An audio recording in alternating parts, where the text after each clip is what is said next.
Following the success of Final Fantasy VII Remake, Square Enix announced they would also be remaking Final Fantasy VII in a different way. While Final Fantasy VII Remake was the AAA game that we had all been clamoring for decades, Ever Crisis was said to be something different. Where Final Fantasy VII Remake had taken liberties with its story and shocked many players with the direction it took, Square Enix promised a new, remade way to experience the core story of the original Final Fantasy VII, as well as other entries in the compilation. Final Fantasy VII Ever Crisis is what we were given.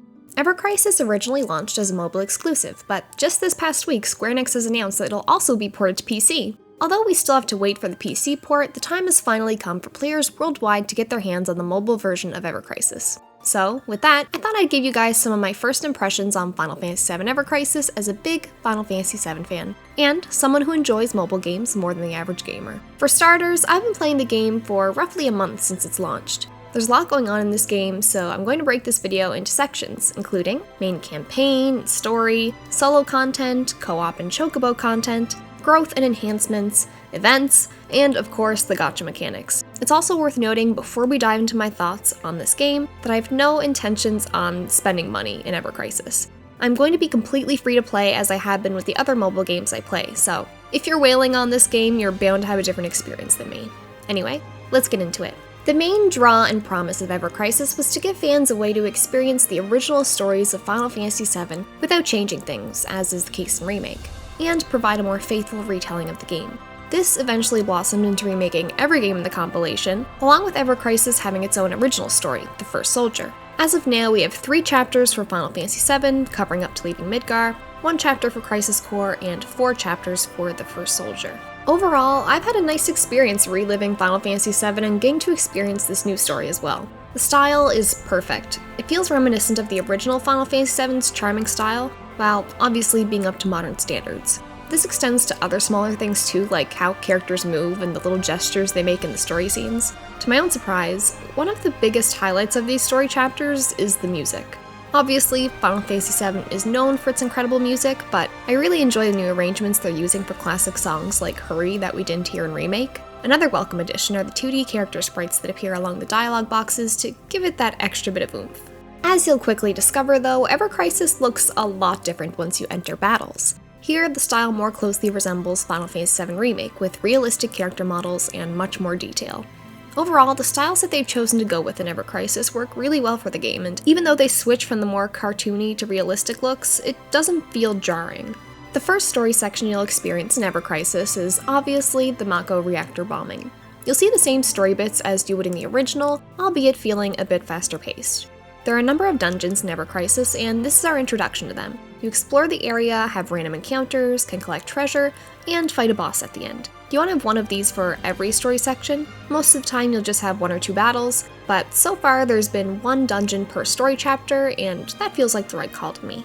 One of, if not the most important thing about Ever Crisis that will likely determine whether or not you stick with the game, however, is how you feel about the battles. Honestly, I really like the battle system.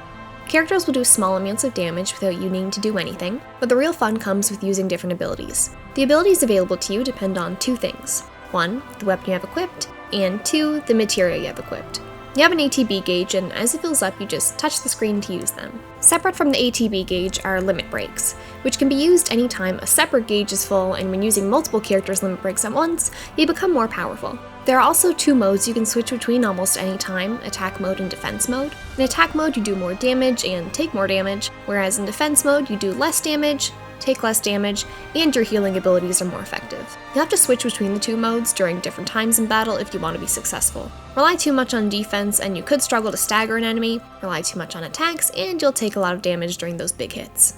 There are some other intricacies when it comes to the battle system, but that's not really my specialty. Generally, I think the basics of the battles are easy to grasp once you get a bit of practice, and if you're struggling with it, the game also offers an automatic setting that lets the computer handle battles for you. In my experience, this works really well. I tend to use it when grinding for materials so I can just let it run while I do other things instead of doing the same missions over and over again manually. This feature is honestly a lifesaver. So, we've talked about presentation, dungeons, and battles regarding the main campaigns. So, what about the content in the stories themselves? Generally, I think they're well done. With that being said, at least so far, they don't feel like an adequate way of experiencing Final Fantasy VII for the first time, which is probably what they wanted to do to attract new fans.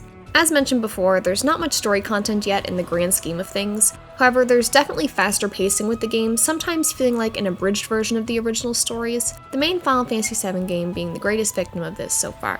Some moments I've noticed that were cut so far include the battle with Abzu in the sewers, and basically the entire train graveyard section being cut. You could argue that there isn't much story-heavy content, which is why they cut back on those sections, but it definitely feels weird to me to skim over at least the Abzu boss.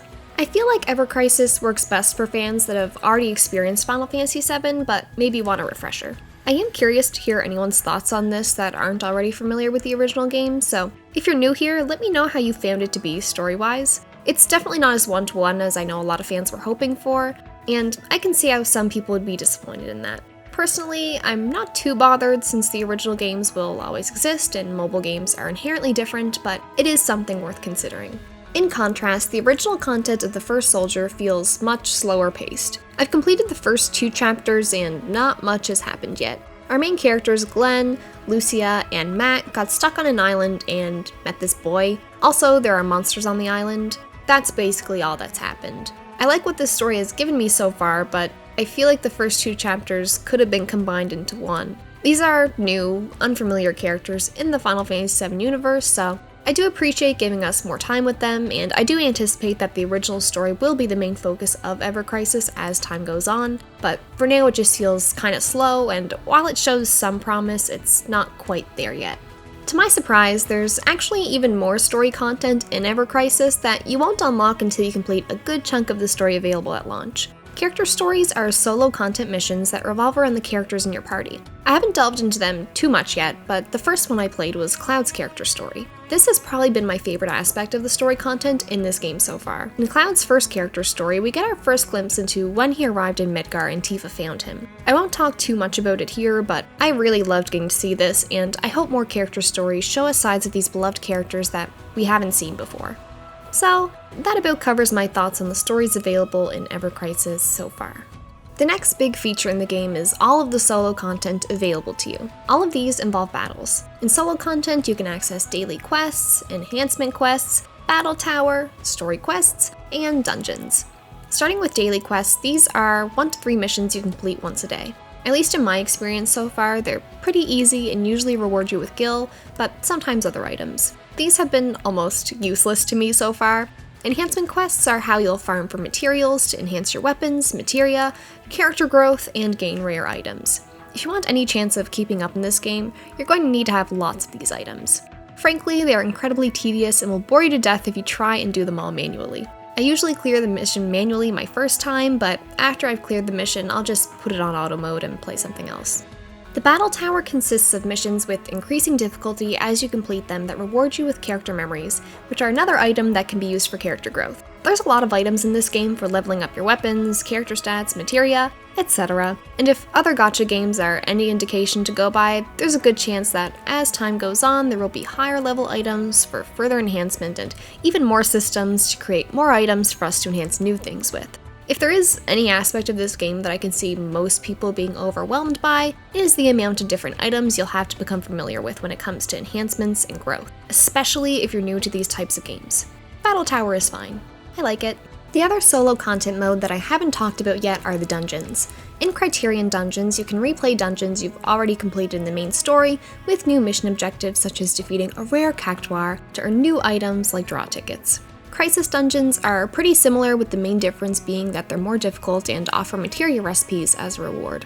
I've completed a few of these so far and they're fun, although I will say outside of the initial rewards you get from completing a dungeon and unlocking the chest there, I'm not sure how valuable it is to replay Criterion or Crisis dungeons you've already cleared. And although you can use auto mode for the battles, the dungeons need your attention since you need to be exploring the dungeon manually, so no cheesing the dungeons. The next main feature of Ever Crisis is co-op missions. In these missions, you'll form a party of 3 with 2 other players online. You'll face boss enemies and be rewarded with different items depending on the enemy and difficulty. These rotate every few days to keep things fresh. You can either join a public match or a private match, and since I have no experience with the private matches, we'll just leave it at that. When you first start the game, you'll receive a good chunk of blue crystals every time you match with a player you haven't played with before, so co-op content is a good way for farming blue crystals early on. But once you hit 20 players and then 50 players, these rewards will become much smaller, which kinda sucks. Overall though, these battles are fun and function the same as other battles, with the exception being that you can't speed things up, which is really rough, and you can't switch between party members. As for chocobo content, this is much more passive. Basically, you send your chocobo out with a character to collect materials, and that character gains some experience and you get some items. There's really not much else to say. It's a nice way of getting some rewards for just checking in every few hours, but yeah, I can definitely see room for improvement here. As of now, the main way of getting materia enhancing items is through these chocobo expeditions, and they could definitely be more generous. You can also buy new chocobos. Honestly though, the game doesn't make it very clear why you would do that. I assume the more expensive chocobos give you more items, but who knows. Anyway, if you want any chance of being a good player at this game, as mentioned earlier, you're going to need to focus on enhancing your weapons and increasing your character stats. There are a lot of weapons you can obtain in Ever Crisis that will continue to grow as the gacha pool expands. Honestly, I was really surprised just how many weapons there were at launch. Personally, I've only been focusing on enhancing 5-star weapons, and I'd encourage anyone else to do the same since once you collect 5-star weapons for everyone in your party, those 4 stars will be useless. Anyway, you can level up your weapons, increase the level cap of your weapons, upgrade rarity for weapons below 5 stars, and overboost 5-star weapons. Almost all of these use different items too. So, have fun! Character growth, on the other hand, is a lot more straightforward in comparison, with there, as of now, only being 3 types of crystals to keep track of, and character memories that are used to unlock different stats. There's also summon growth, which I haven't unlocked yet, but I am hoping works the same as character growth. Next, we have events. Going into Ever Crisis, this is something I hoped for, but definitely didn't expect. Since Final Fantasy VII is very story-driven and has this dense lore, I thought they would have strayed from doing story events, specifically since they could seem out of place or just wouldn't gel with the overall tone. But man, am I happy that they decided to do events. The first event in Ever Crisis is Beach Festival Fun, where you can unlock shirtless Zack gear, Zack's umbrella weapon, a new weapon for Glenn, and many other items that can be obtained using the events exchange. This is an easy way for players to obtain 5-star weapons and new gear, so I really appreciate what they're doing here. Now, I haven't actually looked into the stats or ability that comes with the event weapons, so there is a chance that they're not as good as the 5-star weapons obtained through the gacha, so let me know if there's any big discrepancies there, but generally, this is great. As someone that also loves playing dress-up in my video games, I'm glad that there's an easy way to obtain different gear. As of now, the only way to obtain gear for characters is through tickets or stamps in the gacha. Essentially, if you want to obtain gear for a character that's only available through the gacha stamps, you're going to need a lot of blue crystals that you probably don't have. Although, I was able to rack up enough to obtain both Tifa and Aerith's beach costumes, so that was fantastic.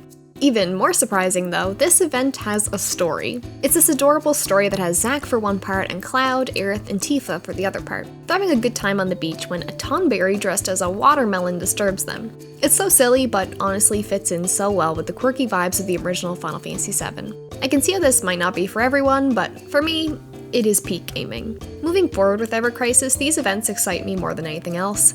I am a Final Fantasy VII shill, and I will eat up all the fan service. Looking forward to the Christmas event where we have Barret dressed as Santa and Red 13 as a reindeer. We don't know what the event schedule will be like yet, but I'm suspecting there will be 1 to 2 events a month. The duration of this first event has been roughly 2 weeks, so they are longer events compared to other gacha games I've played, but only time will tell. And the last thing I want to touch on in this video is the gacha. As always, gacha mechanics in mobile games continue to be a hot topic for debate, and rightfully so. They're notorious for their predatory mechanics and oftentimes leave games barely playable past a certain point unless you open up your wallet. The rates for 5-star weapons is 7.5%, which is a pretty decent rate in my eyes. I used to play Love Live School Idol Festival when URs were a 1% chance. In all honesty, it feels like it's too early for me to definitively take a stance on the gacha in Ever Crisis. I haven't hit a progression wall yet, and if I have, it's been something I can fix by enhancing my weapons with items or building up my character stats. There is a pity system via the stamps, where you can guarantee a weapon that's featured on the current banner after collecting a minimum of 5 stamps, which are obtained every time you draw in the gacha. However, as mentioned earlier, my real issue comes with how difficult it is to obtain character outfits. It's a predatory model that encourages you to spend a shit ton of money just to look cute. Different gears also have different stats and abilities to help you out in battle, but at least for me, I'm more so concerned about the fashion.